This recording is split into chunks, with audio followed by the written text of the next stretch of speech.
मोकामा की जनता को मैं धन्यवाद देता हूं और गोपालगंज की जनता को कि भारतीय जनता पार्टी देश के प्रधानमंत्री नरेंद्र मोदी जी के नेतृत्व को उन्होंने मुहर लगाया है और ये 24-25 का बड़ा संकेत गया है। मोकामा में बीजेपी के लिए सबक नहीं है, बीजेपी के लिए उत्साह है कि बीजेपी आज शून्य से शिखर पर पहुंचा है 63,000 वोट लेकर, और उनको तो 50,000 से ऊपर मोकामा जीतना चाहिए था।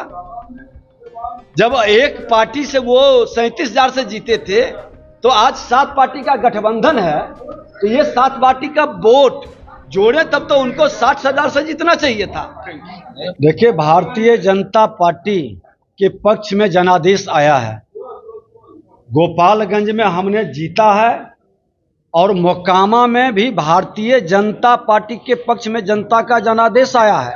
वहां भी सरकार हारी है, वहां छोटे सरकार अनंत बाबू जीते हैं, सरकार नहीं जीती है, क्योंकि माननीय मुख्यमंत्री नीतीश कुमार जी 37,000 वोट से हारे थे।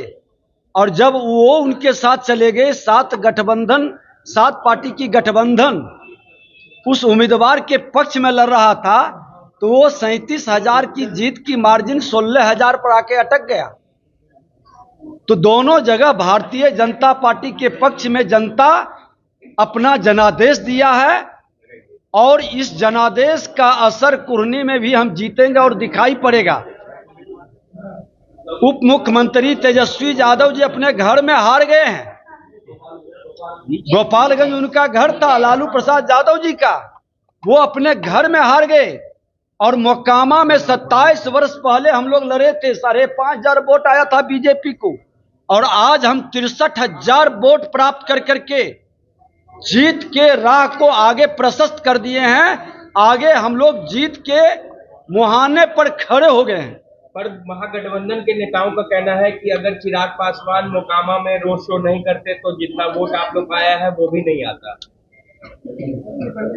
अब उनको तो कुछ बहाना चाहिए। भारतीय जनता पार्टी गोपालगंज में उनका असर को निकाल दिया ना, कसर, सारा कसर निकल गया। वो क्या कर रहे थे, सरकारी तंत्र का किस तरह से दुरुपयोग कर रहे थे, मोकामा के अंदर भी किस तरह का खेल खेले हैं।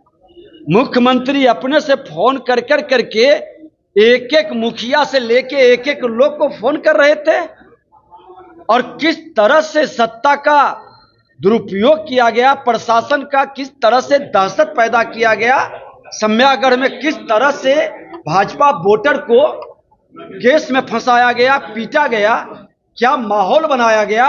उसके बाद भी मोकामा की जनता को मैं धन्यवाद देता हूं और गोपालगंज की जनता को कि भारतीय जनता पार्टी देश के प्रधानमंत्री नरेंद्र मोदी जी के नेतृत्व को उन्होंने मुहर लगाया है, और ये 24-25 का बड़ा संकेत गया है। एक सवाल आपने कहा कि छोटे सरकार की जीत है, तो क्या अकेले छोटे सरकार बीजेपी के 20 नेताओं के बहुत भारी पड़ गए? देखिए, वो लगातार 5 बार से विधायक हैं, जेल के अंदर हैं। उनके साथ लोग जो अन्याय किया था, केस में फंसाया गया, पीटा गया, क्या माहौल बनाया गया। उसके बाद भी मोकामा की जनता को मैं धन्यवाद देता हूं और गोपालगंज की जनता को कि भारतीय जनता पार्टी देश के प्रधानमंत्री नरेंद्र मोदी जी के नेतृत्व को उन्होंने मुहर लगाया है, और ये 24-25 का बड़ा संकेत गया है। एक सवाल आपने कहा कि छोटे सरकार की जीत है, तो क्या अकेले छोटे सरकार बीजेपी के 20 नेताओं के बहुत भारी पड़ गए?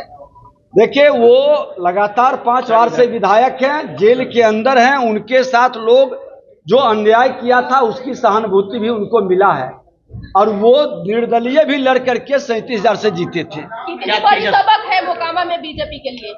मोकामा में बीजेपी के लिए सबक नहीं है, बीजेपी के लिए उत्साह है कि बीजेपी आज शून्य से शिखर पर पहुंचा है 63,000 वोट लेकर, और उनको तो 50,000 से ऊपर मोकामा जीतना चाहिए था। जब एक पार्टी से वो 37,000 से जीते थे, तो आज 7 पार्टी का गठबंधन है, तो ये 7 पार्टी का वोट जोड़े तब तो उनको 60,000 से जीतना चाहिए था, लेकिन वो 16,000 पर अटक गए। ये भारतीय जनता पार्टी के लिए उत्साहित करने वाला रिजल्ट है।